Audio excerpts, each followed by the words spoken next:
The notification chimed through Marcus Kane's neural implant. Just as he was elbow-deep in the guts of a damaged hyperdrive core, the sound made him pause, grease-stained fingers hovering over a cluster of burnt-out plasma conduits. He rarely received priority messages at his salvage yard on the rim of civilized space. And even more rarely did they come from the Hegemony Council. "Juno, what's the message?" He called to his AI companion, wiping his hands on an oil-stained rag. The holographic projection of a young woman materialized beside his workbench, her blue-tinted form flickering slightly. "Priority delivery notification. Marcus, a Hegemony transport is requesting landing clearance. They're carrying a gift." Marcus frowned, pushing a strand of dark hair from his forehead. At 32, he'd learned to be suspicious of gifts, especially from the galaxy's ruling faction. "What kind of gift?" "The manifest is encrypted, but there's a personal note from Counselor Thane. It mentions your service during the Kepler Station incident."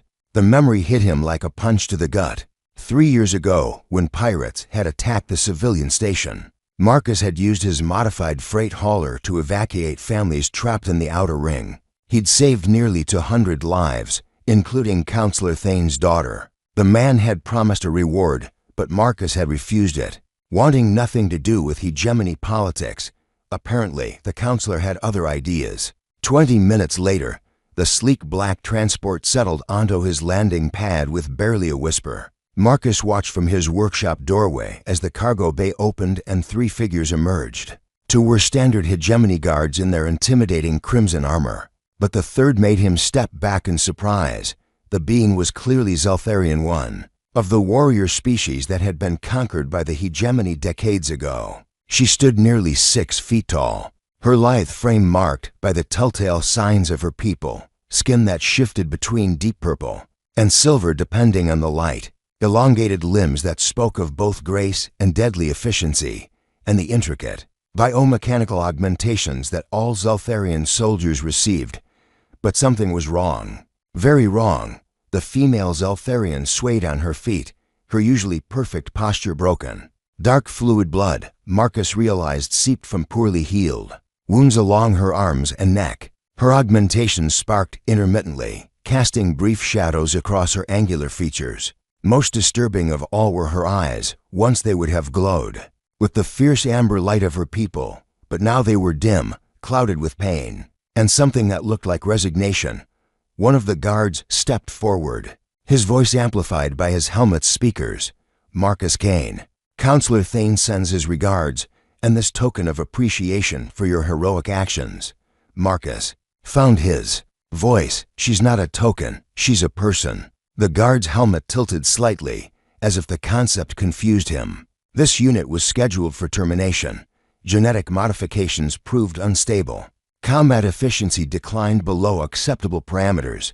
The counselor thought you might find entertainment value in the specimen before final disposal. The words hit Marcus like ice water. They were talking about her like she was a broken piece of equipment. He looked at the Zeltharian female again, noting the way her hands trembled slightly, the careful way she held herself as if every breath caused pain. Her eyes met his for just a moment, and in them he saw something that made his chest tighten. Intelligence, awareness, fear.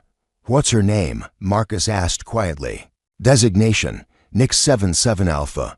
Previously served in the Hegemony's 4th Pacification Fleet." "I asked for her name, not her designation." The guard paused, consulting some internal database. Records indicate no registered personal nomenclature. Standard practice for combat units. Marcus felt anger building in his chest, hot and familiar. The same rage he'd felt watching pirates gun down defenseless civilians. "Get off my station.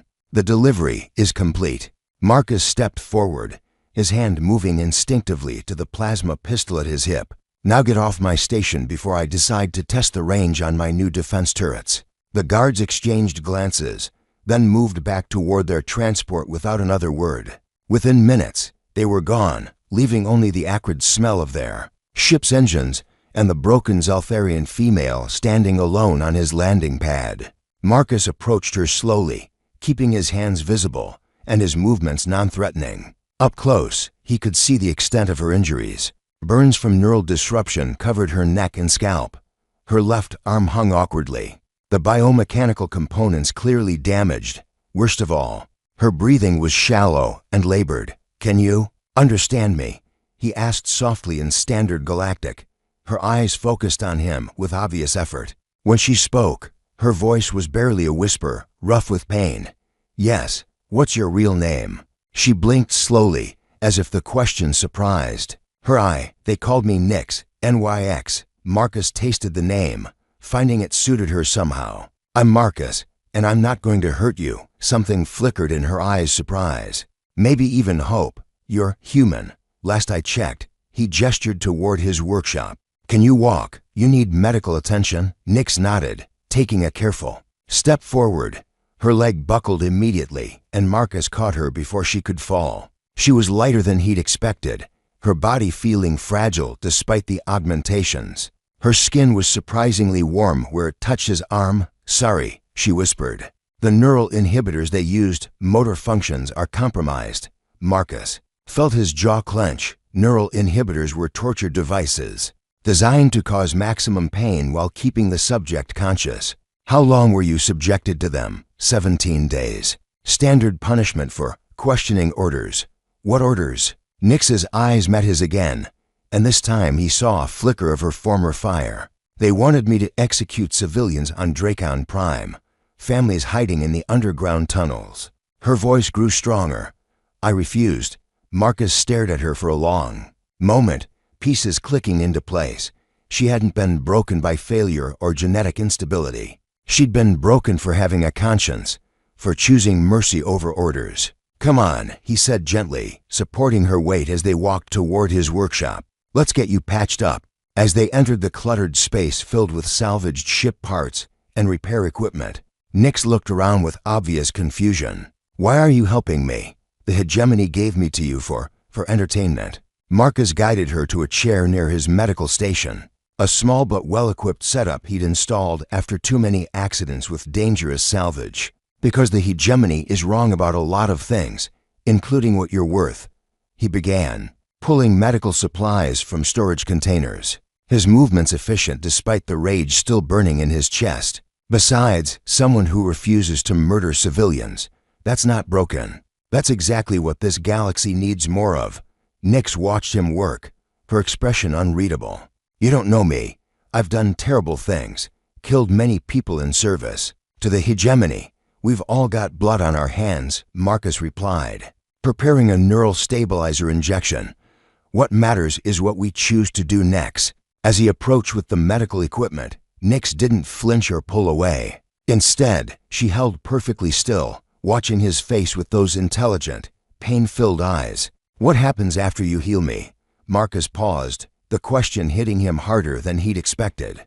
The smart thing would be to patch her up and send her on her way, harbor a fugitive Zeltharian warrior, and the hegemony would make his life very complicated. But looking at her now broken, but not defeated, afraid but still defiant, he found the answer came easily. "That's up to you," he said simply. "But if you want to stay, you're welcome here as long as you need." For the first time since she'd arrived, Nyx's expression softened.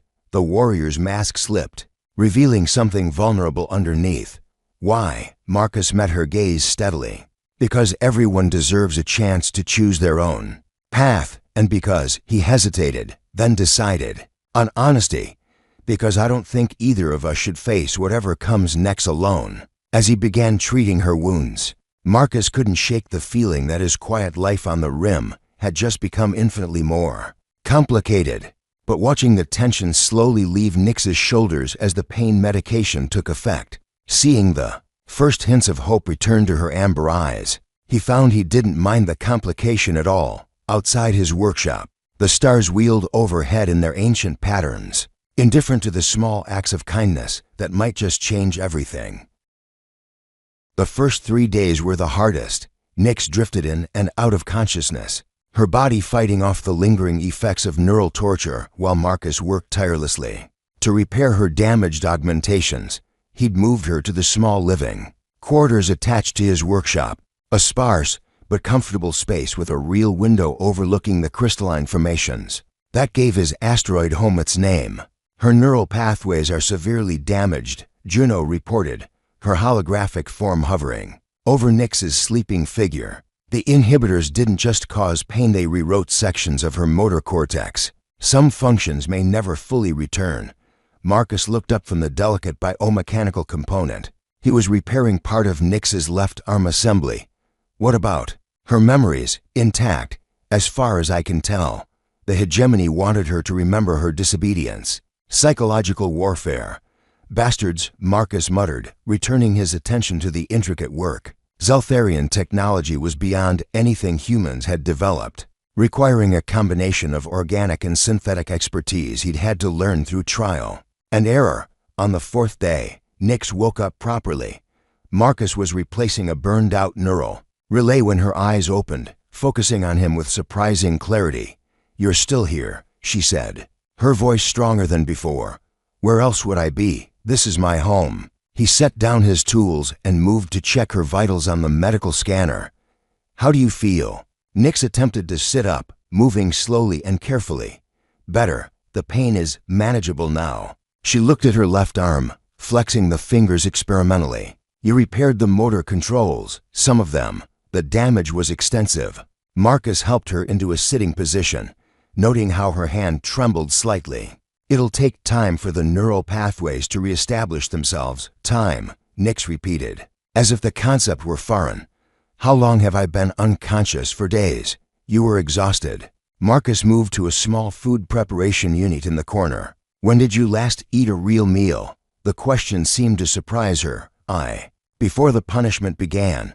3 weeks, perhaps." Marcus's jaw tightened. He'd suspected she was malnourished, but hearing it confirmed made his anger flare again. "Well, that changes now. Juno's been researching Zeltharian nutritional requirements." "You didn't need to." "Yes, I did." Marcus turned to face her, his expression serious. "Nyx, you're not a prisoner here. You're a guest. That means you get fed, you get medical care, and you get treated with dignity." End of discussion. For a moment, Nyx simply stared at him. Then, to his surprise, her lips curved in what might have been the beginning of a smile. "You're very stubborn for a human. You have no idea." Over the following days, they fell into a routine. Marcus would work on salvage projects while Nyx rested and slowly regained her strength. She was a curious patient, asking detailed questions about his work and the technology he dealt with. Her knowledge of advanced systems far exceeded his own, and soon she was offering suggestions that improved his repair efficiency dramatically. "The plasma conduit you're replacing," she said one afternoon, watching him work on a damaged freighter engine. "If you route it through the secondary manifold instead, you'll increase power output by 12%. Marcus paused, considering. Her suggestion, that would work, but it had put extra strain on the manifold housing. "Not if you reinforce it with a biometallic lattice. I could show you how to grow one." "Grow one?" Nyx moved closer, her movements still careful but increasingly confident. "Zeltharian technology is largely organic. We don't just build, we cultivate." She reached out, her fingers brushing against his as she pointed to a specific component. "May I?" The brief contact sent an unexpected warmth through Marcus's arm. Of course, what followed was a demonstration that left Marcus astounded. Nyx placed her hands on the damaged manifold housing and closed her eyes. Her biomechanical augmentations began to glow with soft amber light, and Marcus watched in fascination as metallic fibers began to grow from her fingertips, weaving themselves into the damaged structure like living threads. "How is this possible?" He breathed. "The augmentations aren't just tools," Nyx explained, her voice soft with concentration. "They're part of us, extensions of our biological systems. The hegemony uses this ability to make us better warriors, but it has other applications." When she finished, the manifold housing was not just repaired but improved, its structure now resembling the elegant curves and organic patterns of Zeltharian architecture. Nyx swayed slightly as she pulled her hands back, the effort clearly taxing her still recovering system. Marcus steadied her with a gentle hand on her shoulder. "That was incredible, but you shouldn't push yourself so hard. I wanted to help. You've done so much for me, and I've given nothing in return. You don't owe me anything." Marcus said firmly. Besides, you've already given me more than you know. What do you mean? Marcus hesitated, then decided on honesty. It's been 2 years since I've had real company. Since I've had someone to talk to besides Juno. No offense, Juno, none taken. The AI replied cheerfully. Though I should point out that I'm far more entertaining than most organic beings. Nix's lips curved in what was definitely a smile this time. Your AI has quite a personality. She's family, Marcus said simply. The only family I have left. Something in his tone made Nix look at him more closely. You're alone out here. By choice, mostly. Marcus turned back to his work, but his movements were less focused now. I lost my parents when I was young. Pirates attacked the mining station where we lived. I've been on my own ever since. I'm sorry, it was a long time ago. Marcus glanced at her. What about you? Did you have family before the hegemony? Nix's expression grew distant.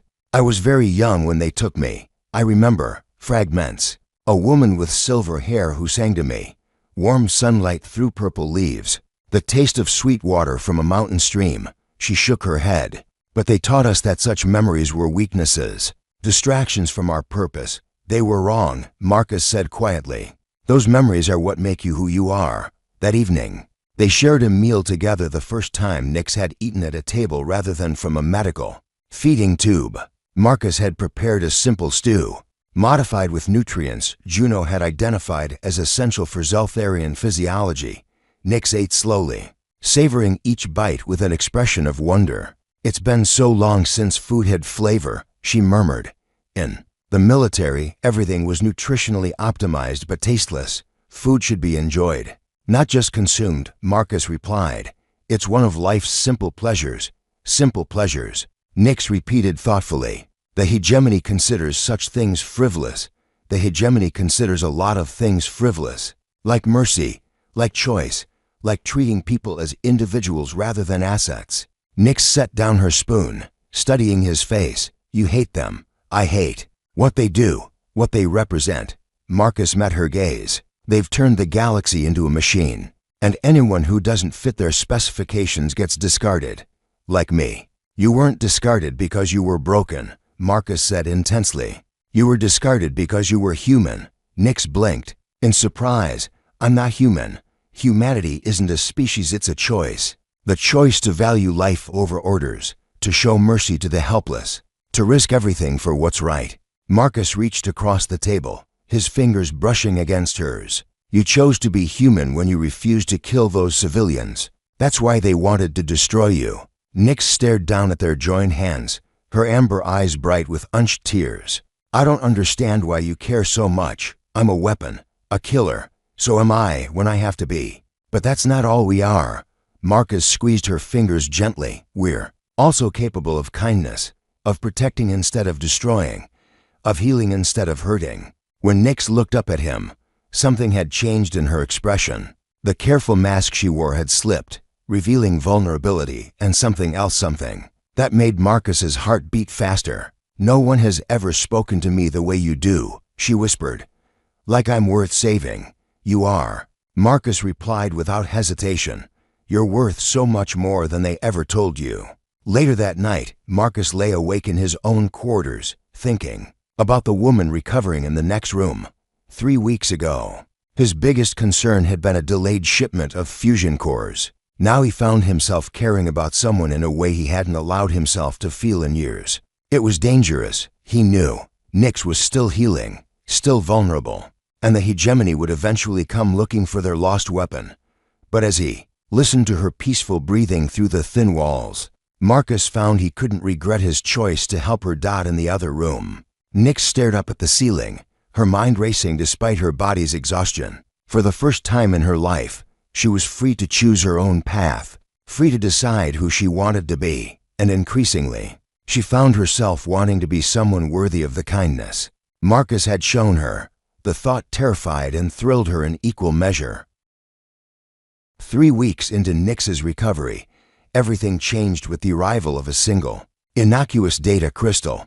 Marcus found it while sorting through a shipment of salvage from a destroyed hegemony research vessel. The crystal was unmarked, its biometallic surface reflecting the same amber light as Nix's eyes, Something about it made him pause. An intuition he'd learned to trust after years of dealing with dangerous salvage. "Juno, can you scan this?" he asked, holding up the crystal. The AI's sensors focused on the object. "Interesting. It's Zeltharian in origin, but the data structure is unlike anything in my databases. There are quantum encryption layers wrapped around what appears to be biographical information." Biographical? Personal records, memories, perhaps. But Marcus, there's something else. The quantum signature is fluctuating in response to Nyx's presence. It's almost as if it knows she's here, Marcus finished. He looked toward the living quarters where Nyx was resting. "I need to show her this." He found Nyx standing by the window, watching the distant stars.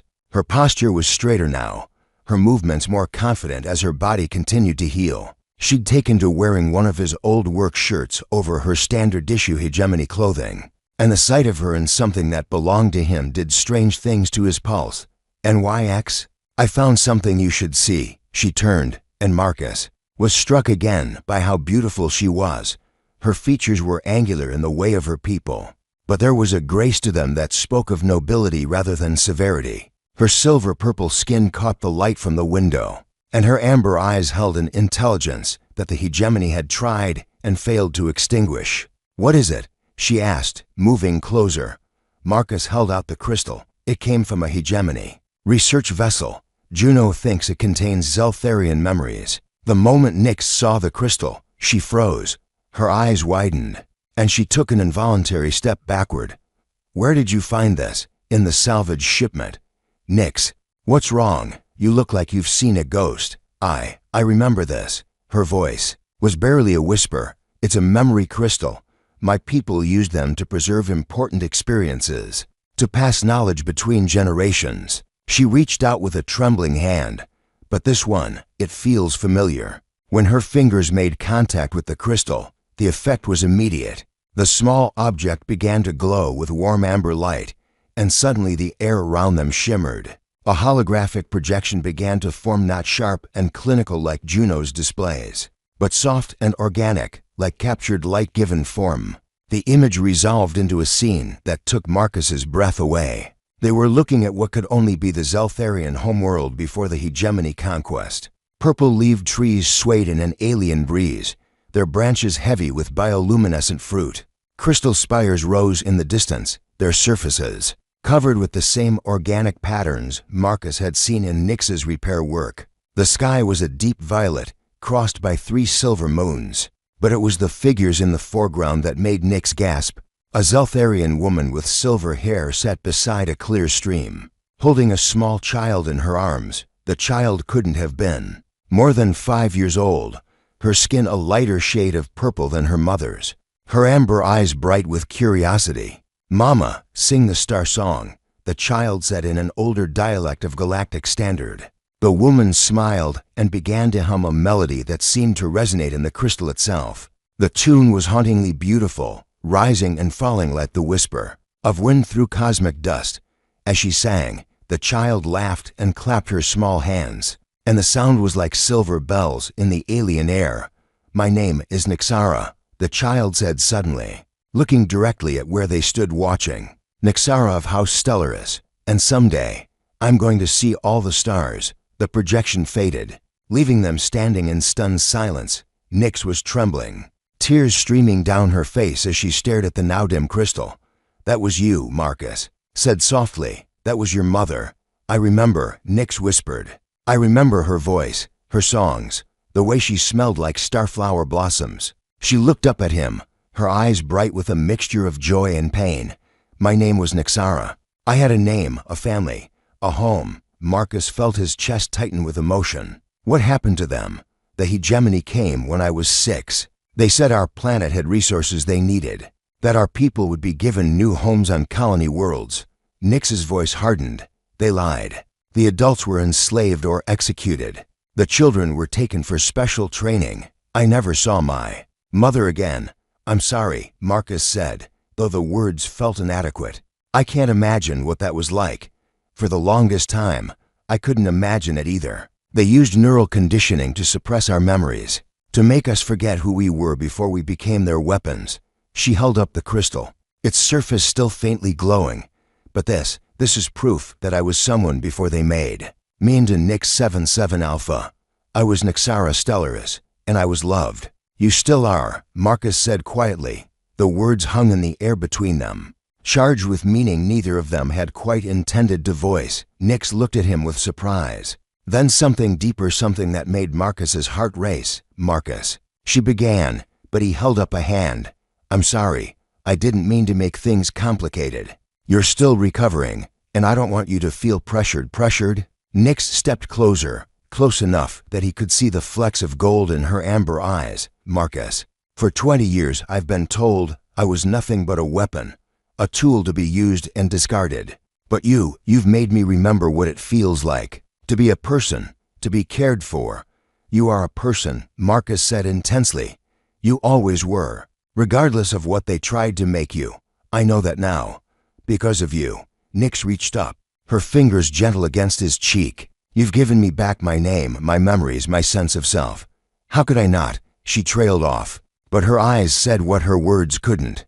Marcus felt the air between them grow thick with possibility, with the weight of feelings neither of them had expected, but both had come to treasure. NYX Nixara, I need you to know that I don't see you as broken, or as something to be fixed. He said carefully, I see you as someone extraordinary, someone brave and kind and beautiful who deserves every happiness this galaxy can offer.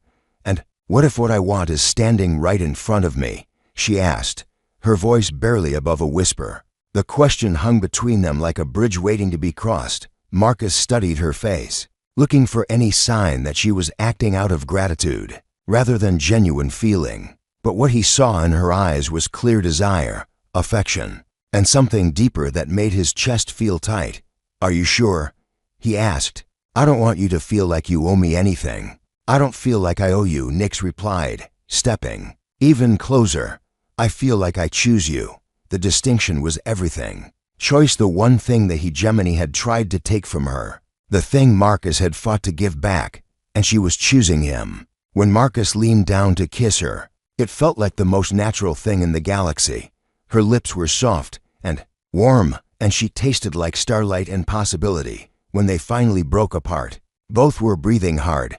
I've never, Nix began, then stopped, color rising in her cheeks. Never what? Kissed someone by choice. Everything with the hegemony was orders, assignments. This is the first time I've done something simply because I wanted to. Marcus felt a surge of protectiveness so strong it surprised him.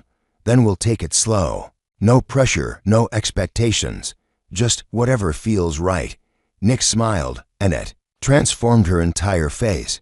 What feels right is this, you and me, together, for however long we have. That night, they sat together on Marcus's small observation deck, sharing stories and watching the stars wheel overhead. Nix told him about the fragments of memory the crystal had unlocked, her mother's laughter, the taste of starfruit, the way her people had sung to welcome each new dawn. Marcus shared his own memories, the parents he'd lost, the loneliness of the years since, the simple joy he'd found in fixing broken things.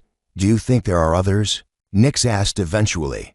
Other Zeltharians who escaped the conditioning. I hope so, Marcus replied. And maybe someday, when it's safe, we'll find them. Nix repeated, as if testing the word. I like the sound of that. As they sat in comfortable silence, Marcus couldn't help but think about how much his life had changed in just a few weeks. He'd gone from a solitary salvage operator to a man with someone to protect, someone to love. It should have terrified him. Instead, it felt like coming home. Beside him, Nix Nixara was thinking similar thoughts. For the first time in 20 years, she had a future that belonged to her. Whatever came next, she wouldn't face it alone. The crystal sat on the table. Between them, its surface dark now but somehow still warm, a gift from the past. It had given them both something precious, the knowledge that love could survive even the darkest circumstances, and that sometimes the most important choice was simply to hope. The alarm that shattered the peaceful morning was one Marcus had hoped never to hear. The deep, pulsing tone meant only one thing: military vessels approaching at combat speed. Marcus. Juno's voice was urgent as her holographic form materialized. In the workshop, 3 hegemony interceptors just dropped out of hyperspace. They're hailing us. Marcus was already moving, his hands flying over the console to bring up defensive systems. How long do we have? At current approach speed, 12 minutes. Nyx appeared in the doorway, fully dressed and alert despite having been asleep moments before. Her biomechanical augmentations were already glowing with amber light, her body preparing for combat. They found me. We don't know that for certain, Marcus said, but even as the words left his mouth, the communication system crackled to life. "Attention salvage vessel Lucky Strike," came a cold, mechanical voice. "This is Interceptor Retribution. You are harboring stolen hegemony property. Surrender the fugitive Nyx 77 Alpha immediately, and you will not be harmed, Marcus." And Nyx exchanged grim looks. There was no point in pretending anymore. "This is Marcus Kane," he replied into the comm. "I'm not harboring anyone. I have a guest who's free to leave anytime she chooses. The asset is hegemony property and will be returned for reconditioning. You have 5 minutes to comply." The channel closed with a sharp click. Marcus turned to find Nyx already moving toward the equipment lockers, her movements quick and efficient. What are you doing?" he asked. "Getting weapons. If they want me, they'll have to fight for me." She pulled out a pulse rifle, checking its charge with practiced ease. "I won't go back to being their tool." "You won't have to," Marcus said firmly. "Juno, bring the engines online. Plot a course for the Narrows, the asteroid field, Marcus.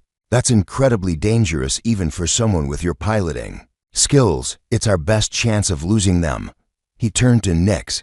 "Can you handle the weapons systems better than you can?" She replied with a fierce smile that reminded him just how formidable she could be. When threatened, the next few minutes were a blur of preparation. Marcus fired up his ship's engines while Nyx familiarized herself with his defensive systems. The Lucky Strike wasn't a warship, but Marcus had made modifications over the years that gave her surprising capabilities. For a salvage vessel, they're launching fighters, Juno reported as the ship lifted off from the asteroid base. 6 interceptors, armed with plasma cannons and seeker missiles. "Time to see what this old girl can really do," Marcus muttered, pushing the engines to full power. The chase began as they cleared the asteroid's gravity well. The hegemony fighters were faster, but Marcus knew these shipping lanes better than anyone.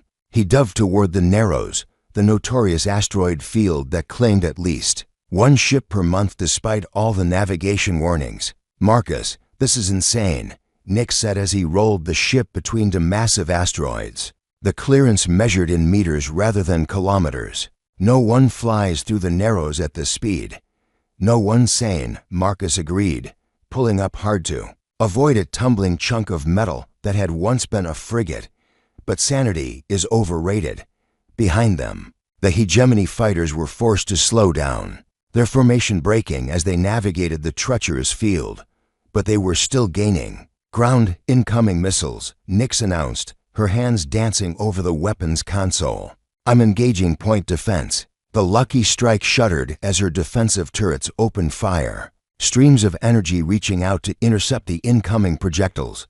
Most were destroyed, but one got through, exploding close enough to the hull to rattle Marcus's teeth. "Hull breach in cargo bay 2, Juno reported. "Sealing now." There, Nyx pointed at the tactical display. "That cluster of asteroids at bearing to 7-8. If we can reach it, the interference will block their sensors." Marcus didn't hesitate, banking hard toward the coordinates Nyx had indicated. The ship groaned under the stress, but held together. Behind them, the fighters followed, their pilots clearly unwilling to give up the chase. They were almost to the asteroid cluster when disaster struck. A lucky shot from one of the pursuers caught their port engine, sending cascades of sparks through the engine compartment. "Engine 2 is down," Juno announced. Power falling to 60%, the ship lurched, and Marcus fought to maintain control as they spiraled toward the massive asteroid ahead. "Nyx, I need you to reroute power from the weapons to the remaining engine. We'll be defenseless. We'll be dead if we can't maneuver. Do it." Nyx's fingers flew over the controls, and Marcus felt the ship respond as power flowed to the remaining engine. It was enough to pull them out of the fatal spin, but barely. They slipped into the shadow of the asteroid with their pursuers close behind. Now what? Nix asked as they drifted in the relative safety of the asteroid's sensor shadow. Marcus was studying the tactical display, his mind racing. There, he said, pointing to a narrow canyon that cut deep into the asteroid's surface. It's barely wide enough for our ship, but if we can make it through, the fighters won't be able to follow. Nix finished, but Marcus, look at those readings. That canyon is filled with unstable ore deposits. One stray shot could trigger a chain reaction. Then we better not give them any easy targets. What followed was the most terrifying 15 minutes of Marcus's life. Flying through the canyon was like threading a needle while blindfolded, the ship's hull scraping against rocky walls as he navigated by instruments alone. Behind them, the hegemony fighters tried to follow, but the narrow confines and dangerous ore deposits forced them to break off one by one. When they finally emerged from the other side of the asteroid, they were alone. Did we lose them? Nix asked, her face pale but determined. For now, Marcus replied. But they'll report our position. We can't go back to the salvage yard. The reality of their situation hit them both simultaneously. In the space of an hour, they'd gone from having a safe haven to being fugitives with nowhere to run. I'm sorry, Nix said quietly. This is my fault. If I hadn't, don't. Marcus reached over and took her hand. This isn't your fault. You didn't choose to be hunted. But I chose to stay with you. And now they'll never stop coming. Marcus was quiet for a long moment, thinking. Then he squeezed her hand and turned to face her fully. Good, let them come. I've spent years running from attachments, from connections, from anything that might tie me down. But you know what? I'm tired of running. What are you saying? I'm saying that if they want to hunt us, fine. But we're not just going to hide and hope they give up. Marcus's eyes burned with determination. We're going to find others like us, people who've been cast aside by the hegemony. We're going to build something they can't destroy. Nix stared at him in amazement. You're talking about rebellion. I'm talking about hope, for you, for me, for everyone who's ever been told they don't matter. Marcus brought her hand to his lips, pressing a gentle kiss to her knuckles. But only if you want to. I won't make this choice for you. Nix was quiet for a long moment, her amber eyes reflecting the starlight streaming through the cockpit windows. When she finally spoke, her voice was strong and clear. I spent 20 years following other people's orders. The only real choice I've ever made was to refuse to kill those civilians, and it led me to you. She leaned closer, her forehead touching his. So yes, Marcus Kane, let's give them something to really chase, as they set course for the outer rim where rumors spoke of hidden colonies and forgotten worlds. Neither of them looked back. Behind them lay safety and simplicity. Ahead lay danger and uncertainty, but they were facing it together, and that made all the difference. The hunt had begun in earnest, but the prey had no intention of making it easy for the predators. In fact, they were beginning to wonder who was really hunting whom. The message came through on an encrypted channel Marcus hadn't used in 5 years, crackling with the static of long-range transmission. Marcus, you magnificent bastard. I know you're out there. The voice belonged to Orion Drake, Marcus's old partner from his mercenary days. The whole galaxy's buzzing about some human and his Zeltharian girlfriend giving the hegemony fits. Real proud of you, brother, but you've got bigger problems heading your way. Meet me at the old rendezvous if you get this. And Marcus, bring weapons. Marcus exchanged glances with Nix as the message ended. They'd been running for 3 months now, hopping from one forgotten world to another, staying just ahead of the hegemony's increasingly aggressive pursuit. In that time, they'd managed to gather a small but growing network of rebels, outcasts, and refugees, people who'd found hope in their defiance. Orion Drake, Nix said thoughtfully. I've heard that name in hegemony briefings. Former military, turned mercenary, suspected of anti-hegemony activities. That's him. Also the best pilot I've ever known and the closest thing I have to a brother. Marcus was already plotting a course to the coordinates embedded in the message. If he's reaching out, it means the situation is serious. The rendezvous point was an abandoned mining station in the Kepler belt, a relic from the early expansion days. As the Lucky Strike approached the docking bay, Marcus spotted the sleek profile of Orion's ship, the Night's Edge, tucked into the shadows. Orion was waiting for them in the station's old command center, a tall man with graying hair and scars that told stories of a dozen conflicts. His eyes lit up when he saw Marcus, but grew serious when they settled on Nyx. "So this is the woman who's got half the hegemony fleet chasing shadows," he said, extending a hand. "Orion Drake, any enemy of theirs is a friend of mine. Nyxara Stellaris," Nyx replied, clasping his hand firmly. "Though the hegemony knows me by another name, Stellaris." Orion repeated, his eyebrows rising. "Now that's a name with history. Your people were artists, weren't they? Before the conquest," Nyx blinked in surprise. "You know about my house? I know the hegemony destroyed something beautiful when they took your world, and I know they've been very interested in getting you back." Orion's expression darkened, "which brings me to why I called this meeting. They're not just sending hunters anymore, Marcus. They've put out a contract." Marcus felt ice form in his stomach. "What kind of contract?" "The kind that brings bounty. Hunters out of retirement. The kind that makes even the ethical ones reconsider their principles." Orion activated a holographic display showing a familiar face, a scarred woman with cybernetic implants covering half her skull. "Vex Mordain has taken the job." "Shit," Marcus breathed. Vex was a legend in the bounty hunting community, known for her ruthless efficiency and her perfect success rate. "How much are they offering?" "Enough to buy a small moon. They want her alive, but they're not particularly concerned about her condition. Or yours, for that matter." Nyx stepped forward, her amber eyes flashing with determination. "Then we end this. I'm tired of running, tired of putting others at risk. If she wants me, she can come and take me." "Absolutely not," Marcus said immediately. "We're not using you as bait. It's not about using me as bait. It's about choosing our ground for the final confrontation." Nyx turned to Orion. "How good is she?" "The best there is," Orion admitted, "but she's also predictable. Vex always studies her targets extensively before making a move. She'll want to know everything about your capabilities, your weaknesses, your relationship with Marcus.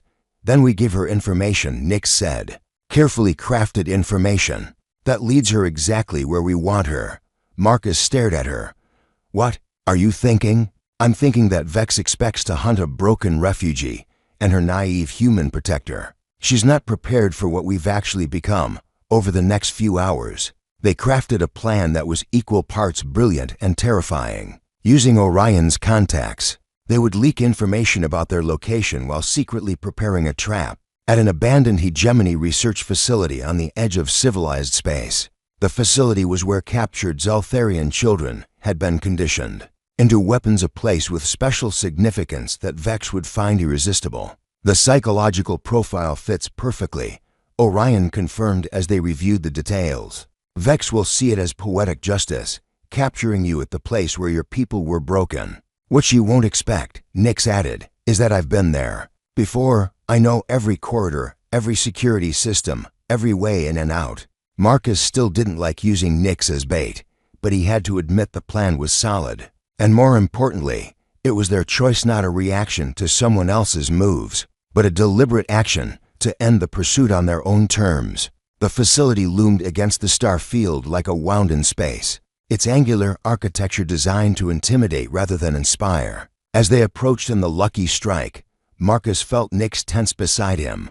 "Are you sure about this?" he asked quietly. "No," she admitted, "but I'm sure about us, and I'm sure that this ends here." One way or another, they docked at the facility's main bay, where they'd arranged to wait for Vex's arrival. The plan was simple: let her think she had them cornered, then turn the tables using the facility's own security systems and Nyx's intimate knowledge of its layout.